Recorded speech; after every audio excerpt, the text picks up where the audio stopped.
तुमर जी परम शत्रु होइथिबो से जदि तुम पाखकू बारंबार आसी मिलामिशा करने को लगे जानी रख जे भविष्यत से तुमर बहुत बड़ अनिष्ट करने को जाउची।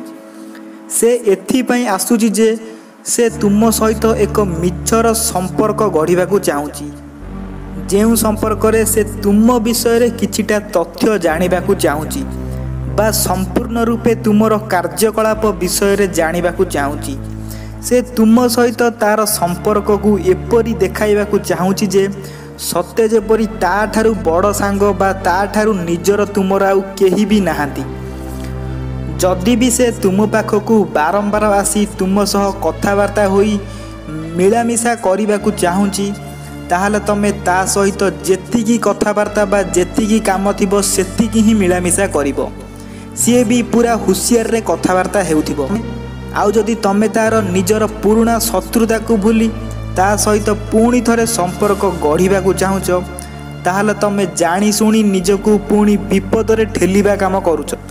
कहीं ना जी तुमर परम शत्रु होता है से तुमर सबुदिन शत्रु होता है। उपरे उपरे तो से तुम सह बहुत भल भाव में कथबार्ता बा मिलामिशा करुथिबो किंतु तार मन भितर तुम पाई बहुत घृणा भाव रहिथिबो।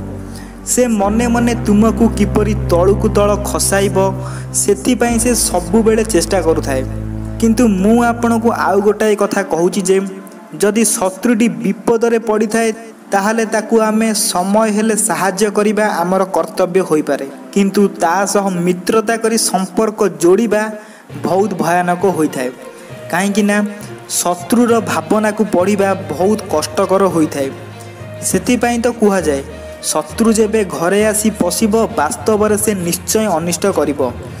सेथिपाई कहूची तुमर जे परम शत्रु होइथिबो से तुम पाखकू आसी हठात की बारंबार मिलामिशा करने को लगे बा तुमको जदि एपरी भी मने मने लगुथिबो जे ए लोकटी मो सहित बारंबार कहीं मिलामिशा करुची तुमको जदि एपरी किसी अनुभव हेउथिबो ताहले जानी रख जे भविष्यत रे से तुमर बहुत बड़ अनिष्ट करने को जाउची।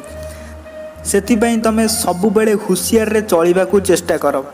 किंतु मु आपनकु आउ गोटे कथा कहि रखुची जे ए दुनिया रे किछि लोक एपरी भी अछंती जे तुम सहित भल संपर्क गढ़ा तुमर भल व्यवहार को देखि मध्य तुम सहित बारंबार मिलामिशा करिथांती। तुम सहित जी भी मिलामिशा करूना कहीं तमे सबु बेले हुशियार बा सतर्कतार सहित मिलामिशा करुथाओ।